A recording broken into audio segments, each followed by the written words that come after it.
Hi friends, ಎಲ್ರಿಗೂ ಮಲ್ಲಿಗೆ mart ಚಾನಲ್ಗೆ ಸ್ವಾಗತ. ಇವತ್ತು ನಾನು ಏಡಿ ಸುಕ್ಕ ಅಂದರೆ ಕ್ರ್ಯಾಬ್ ಸುಕ್ಕ ಹೇಗೆ ಮಾಡೋದು ಅಂತ ತೋರಿಸ್ಕೊಡ್ತಿದ್ದೇನೆ. ತುಂಬ ರುಚಿಯಾಗಿರ್ತದೆ, ತಿಂದವರಿಗೆ ಗೊತ್ತಿರ್ಬೋದು. ನೋಡಿ, ಇಲ್ಲಿ ಕ್ರ್ಯಾಬ್ ತಗೊಂಡಿದ್ದೇನೆ. ಈ ಥರ ಇರ್ತದೆ ಕ್ರ್ಯಾಬ್. ಇದನ್ನು ಫಸ್ಟಿಗೆ ನಾವು ಒಂದು 2-3 ಸರಿ ತೊಳಿಬೇಕು ಕ್ಲೀನಾಗಿ. ನಂತರ ಅದರ ಸಿಪ್ಪೆ ಎಲ್ಲ ತೆಗೆದು ಕ್ಲೀನ್ ಮಾಡ್ಕೊಳ್ಳೋದು. ಇಲ್ಲಿ ನಾನು ಕ್ಲೀನ್ ಮಾಡಿಟ್ಟಿದ್ದೇನೆ ನೋಡಿ. ಚಿಕ್ಕ ಚಿಕ್ಕ ಕ್ರ್ಯಾಬ್, ದೊಡ್ಡದು ಕೂಡ ಬರ್ತದೆ ಇದರಲ್ಲಿ, ಅದು ಇನ್ನೂ ರುಚಿಯಾಗಿರ್ತದೆ. ಏಡಿಯನ್ನ ಎಲ್ಲ ಕ್ಲೀನ್ ಮಾಡ್ಕೊಂಡಾಗಿದೆ. ಇದಕ್ಕೆ ಈಗ ಮಸಾಲೆ ರೆಡಿ ಮಾಡ್ಕೊಳ್ಬೇಕು. ಅದಕ್ಕೆ ಗ್ಯಾಸ್ ಮೇಲೆ ಬಾಣಲೆ ಇಟ್ಕೊಳ್ಳಿ. ಅದಕ್ಕೆ 1 ಸ್ಪೂನಷ್ಟು ಎಣ್ಣೆ ಹಾಕೊಳ್ಳಿ. ಎಣ್ಣೆ ಸ್ವಲ್ಪ ಬಿಸಿ ಆದ ಕೂಡಲೇ ಕೊತ್ತಂಬರಿ ಬೀಜ, ಒಂದು 2ರಿಂದ 3 ಸ್ಪೂನಷ್ಟು ಕೊತ್ತಂಬರಿ ಬೀಜ ಹಾಕ್ತಾ ಇದ್ದೇನೆ. ಅದು ಸ್ವಲ್ಪ ಫ್ರೈ ಆಗಲಿ, ಅಂದರೆ ಸ್ವಲ್ಪ ಪರಿಮಳ ಬರ್ತದೆ ಅಲ್ಲಿವರೆಗೆ ಫ್ರೈ ಮಾಡ್ಕೊಳ್ಳಿ. ನಂತರ ಇದಕ್ಕೆ ನಾನು 7ರಿಂದ 8 ಗುಂಡು ಮೆಣಸು ಮತ್ತು ಉದ್ದ ಮೆಣಸು ಸೇರಿ ಹಾಕ್ಕೊಳ್ತಾ ಇದ್ದೇನೆ. ಇಲ್ಲಿಗ 2 ಮೆಣಸು ಹಾಕೊಂಡಿದ್ದೇನೆ, ಉದ್ದ ಮೆಣಸು, ಹಾಗೆ ಗುಂಡು ಮೆಣಸು ಕೂಡ ಹಾಕ್ಕೊಳ್ತೇನೆ. ಸ್ವಲ್ಪ ಖಾರ ಜಾಸ್ತಿ ಬೇಕಿದ್ರೆ ಇನ್ನೂ 1-2 ಮೆಣಸು ಹಾಕೋಬಹುದು. ಇಲ್ಲಿ ಸ್ವಲ್ಪ ಏಡಿ ಇರೋದ್ರಿಂದ ಇಷ್ಟೇ ಹಾಕ್ಕೊಳ್ತಾ ಇದ್ದೇನೆ. ಇದರೊಂದಿಗೆ ನೀವು ಒಂದು 1/4 ಸ್ಪೂನಷ್ಟು ಮೆಂತೆ ಕೂಡ ಹಾಕೋಬಹುದು. ಈಗ ಫ್ರೈ ಆಗಿದೆ, ಇದನ್ನ ತಣಿಲಿಕ್ಕೆ ಬಿಡಬೇಕು. ಈಗ ತಣಿದಿದೆ ನೋಡಿ, ಇದನ್ನ ನಾನು ಮಿಕ್ಸಿ ಜಾರಿಗೆ ಹಾಕೊಳ್ತಾ ಇದ್ದೇನೆ.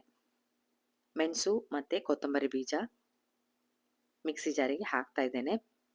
ನಂತರ ಇದಕ್ಕೆ 1 ಸ್ಪೂನಷ್ಟು ಜೀರಿಗೆ ಕೂಡ ಹಾಕೊಳ್ಳಿ. ಇದನ್ನು ನಾನು ಹುರ್ಕೊಳ್ಳಿಲ್ಲ, ಹಾಗೆ ಹಾಕ್ತಾ ಇದ್ದೇನೆ. ಹಾಗೆ ಮೆಂತೆ ಹುರ್ಕೊಂಡಿದ್ದೇನೆ, ಮೊದಲೇ ಹುರ್ಕೊಂಡಿರೋದ್ರಿಂದ ಹುರಿಲಿಕ್ಕೆ ಹಾಕಲಿಲ್ಲ. ಒಂದು 4ರಿಂದ 5 ಎಸಳು ಬೆಳ್ಳುಳ್ಳಿ, 1/4 ಸ್ಪೂನಷ್ಟು ಅರಿಶಿನ ಕೂಡ ಇದಕ್ಕೆ ಹಾಕಿ ರುಬ್ಕೊಳ್ಬೇಕು. ಇದನ್ನ ನುಣ್ಣಗೆ ರುಬ್ಕೊಳ್ಬೇಕು. ಈಗ ಆಗಿದೆ, ನುಣ್ಣಗೆ ರುಬ್ಕೊಂಡಾಗಿದೆ. ಇದಕ್ಕೆ ನಾನು 1 ಕಪ್ನಷ್ಟು ತೆಂಗಿನ ತುರಿಯನ್ನು ಹಾಕ್ಕೊಳ್ತಾ ಇದ್ದೇನೆ. ಇದು ನುಣ್ಣಗೆ ರುಬ್ಕೊಳ್ಬೇಡಿ, ತರಿತರಿಯಾಗಿ ರುಬ್ಕೊಳ್ಬೇಕು. ಹಾಗೆ ಒಂದು ಚಿಕ್ಕ ಗಾತ್ರದಲ್ಲಿ ಹುಳಿಯನ್ನು ಕೂಡ ತಗೊಂಡಿದ್ದೇನೆ. ಒಂದು ಸುತ್ತು ಸುತ್ತಿದ್ರೆ ಸಾಕು. ನೋಡಿ, ತರಿತರಿಯಾಗಿದೆ. ಇದನ್ನ ಒಂದು ಪಾತ್ರೆಯಲ್ಲಿ ಹಾಕಿಡಿ. ನೀವು ಯಾವ ಪಾತ್ರೆಯಲ್ಲಿ ಕರಿ ಮಾಡ್ತೀರಿ ನೋಡಿ, ಅಲ್ಲ ಸುಕ್ಕ ಮಾಡ್ತೀರಿ ನೋಡಿ, ಅದೇ ಪಾತ್ರೆಗೆ ಹಾಕಿಟ್ಕೊಳ್ಳಿ. ಮಿಕ್ಸಿ ತೊಳೆದ ನೀರನ್ನು ಕೂಡ ಅದಕ್ಕೆ ಹಾಕಿ ಇಟ್ಕೊಳ್ಳಿ. ಹಾಗೆ 1 ಗಡ್ಡೆ ಈರುಳ್ಳಿಯನ್ನು ಚಿಕ್ಕದಾಗಿ ಕಟ್ ಮಾಡಿ ಹಾಕಿ.